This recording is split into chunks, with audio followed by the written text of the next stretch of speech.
Welcome to the week of October 27th. We're 2 weeks out from Monumental, so that will be the emphasis of what we're talking about today. We start with a high quality workout that is tried and true. It's something that you're very comfortable with. We want some work, but we want it to be controlled. So we're doing 3 to 4 times a mile at 85% or threshold. It should be a strong but aerobic effort, and we just want to get those in. We have lots of history with this workout, so you can go back and check what you've done before. But rather than fighting for faster times, and maybe they'll come, hopefully they will, I'd rather you be more comfortable running similar times to what you've run in the past, as opposed to pushing to get a couple more seconds on each rep. Ideally, you don't push, you stay comfortable, and you're still faster. So hopefully that's how it works out. Now, there are some exceptions to this. For a few of you, in most cases, it's going to be for half marathon. We're trying to do just a little bit of extra work, top off your economy, because the demand of the half marathon is a little bit higher intensity, obviously, than the marathon. So we might want a little bit more work there. But for most of you, especially if you're marathoning, we want to stay aerobic. If you're feeling a little bit tired or fatigued, or for whatever reason, rest seems like a better idea, let's not push these. Let's just stay nice and aerobic, get them in, check that box. It's the last quality workout in most cases. So mile repeats. Come down to moderate quality for most of you on Thursday, because even if you've been going Wednesday, Friday, Sunday, instead of Tuesday, Thursday, Saturday, I'm trying to get most of you on the sequence that you're gonna have on race day with the Saturday race. So moderate quality options, depending on what's coming up on Saturday for you. So it's an easy to moderate run for most. And the reason I don't just put an easy run is I don't necessarily want you holding back. If you run a little bit slower to recover on Wednesday, there's no reason to make a point of running slow. So that's why we have the moderate in there. But we certainly don't want to push either. That's what most of you have. Some of you have a modified anaerobic threshold run, which is the bottom half of high-end aerobic. Here we're at the top end of your aerobic, high-end aerobic, that's 75 to 85%. With modified anaerobic threshold run, you're 75 to 80%, which is really very close to moderate, but moderate is a little bit more ambiguous, so you're not really thinking about it so much. Not too many people have that, and if you have that, you probably have just a simple, easy, long run on Saturday. Some of you have an easy workout or easy run with or without striders. And for those of you who I've specified easy, it's either we want to err on the side of a little bit more rest, or you're going to do a little bit of goal pace running on Saturday. So we don't need any kind of quality there. Maybe just some striders to keep the legs feeling lively. The long run, as I've already mentioned, many of you either have just an easy long run. Most of you are in the 10 to 12 mile range. Not too many are going longer than that. If you have a little bit longer than that, it's because you have been running really high mileage, 60 miles a week or more. So you might have 12 to 14 just to feel normal. If your shortest long run in recent memory has been somewhere between 16 and 20, if we drop too much, you might feel a little bit odd. So you might have a little bit more. Now, some of you have some goal pace. And for half marathon, this should be 3 to 4 at most. We're not really trying to build from this workout. We're just trying to test it out, see how it feels, see how you can ease into it, and over a couple miles be on pace. So you might not even average half marathon goal pace, but the last 2, maybe 3 miles are there, even though the first mile or 2 might have been just a little bit slower. Ideally, that's how it goes on race day. Not that we're trying to give away time early, but if it's a little bit slower and you work into it, usually that pays off at the last couple miles. For marathon goal pace, 6 to 8. And again, we're just looking for, how does this feel? Is it comfortable? Am I feeling good? I got just a little bit more work, so I don't feel like it's been too long since I did some work going into race day. Now, I've already mentioned this, but I think it bears repeating. The taper really has to do a lot with how hard and what volume you've been training at, because for some of you, the mileage, we build it up and it's been great and it's maybe been perfect for you. And we need to drop a little bit more. For others of you who have sustained a high work level, if we drop that much, if we drop 50% even, you might just feel off during race week, and we don't want that. So there's the plan for the week. There might be some other variations out there, but the vast majority of you, at least if you're running Monumental, this is what your plan looks like. I want to cover a couple of questions and give you a little bit of a checklist. One of the very simple things you can do to avoid maybe a problem on race weekend is check into your Haku account and make sure that you are registered for the correct race. Make sure that you are registered, you have a bib number assigned. Most of those should be assigned at this point. And then also make sure you're in the correct corral. The corrals have changed a little bit, and they even changed before the finish line changed. So there might even be some last minute. But if you feel like you're not in the right corral, let me know, because I have that list of who should be where. So if you're in D and you should be in A, we need to figure that out. If you're in B and you should be in D, well, that's a pretty easy solution. You just move back. So make sure those details are there. Drop strength training. I put this in some people's, on some people's training peaks that I know are lifting and they're recording it. You might be doing some lifting that I don't know about. So typically at least a week out, drop all lower body strength training, and maybe 10 days out, even drop the upper body work. Not because that's affecting your legs, but maybe your back is a little bit tight and your back's gonna affect your glutes, your hamstrings, and we don't want any of that going on race day. We want you feeling fresh. Now, mentally, if you're into that routine and you're lifting all the time and I don't want to give that up that far out. Okay, go ahead and do your upper body lifting, but maybe rather than 2 sets, you're doing 3 sets. Maybe you back off the weight a little bit. So you can still keep that routine, because that's what we're talking about with the running as well, is maintaining that routine. But definitely back off. Make sure that you're not doing anything that you really need to recover from. You're just staying in that habit and that routine. Know your race logistics. Read through the information on the Monumental website to make sure that you know where you need to be and at what time. Make sure that you know about the new start.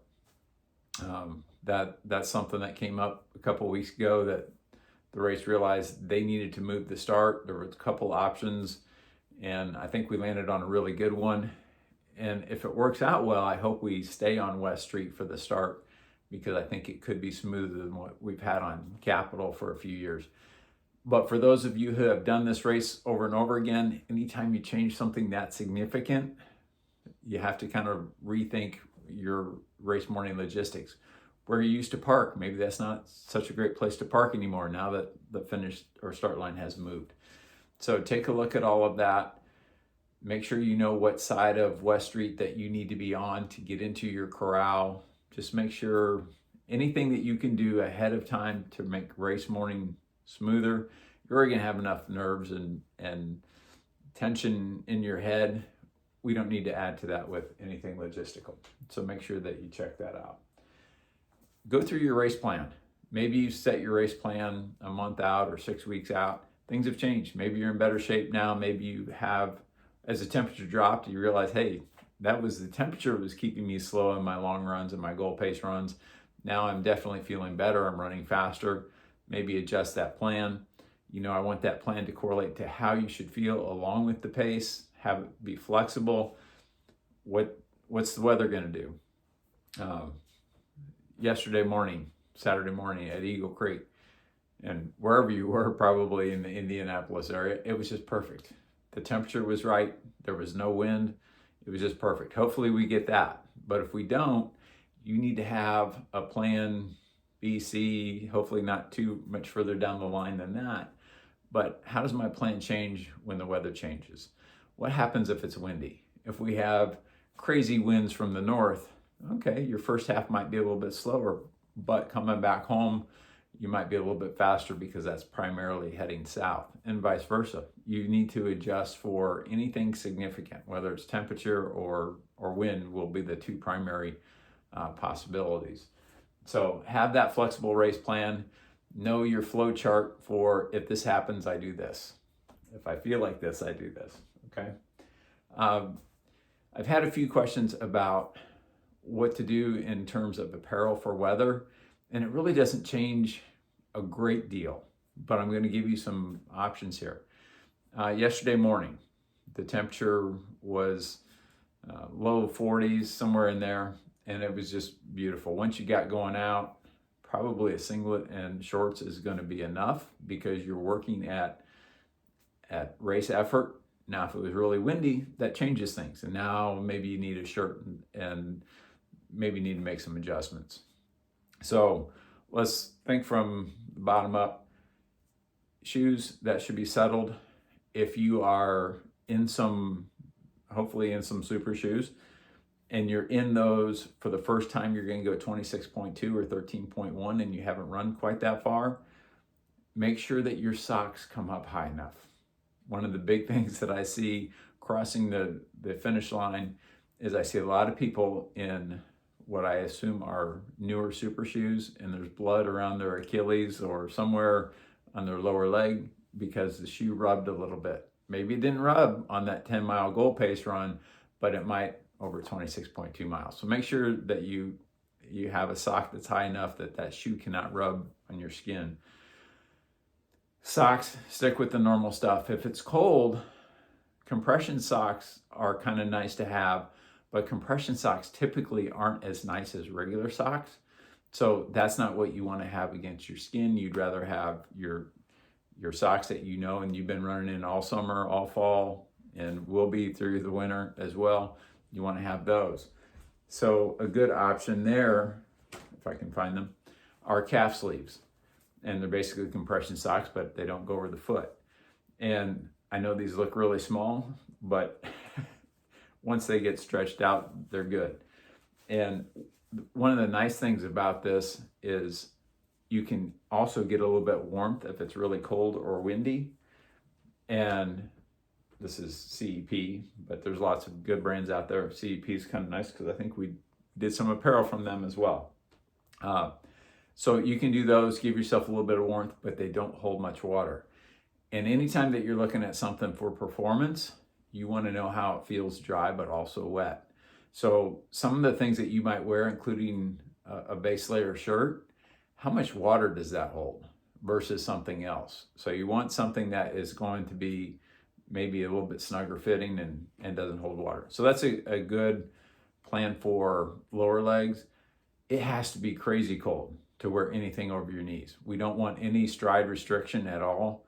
So having those compression calf sleeves that go all the way up to your knee and maybe longer short tights that go down to your knee will do a really good job.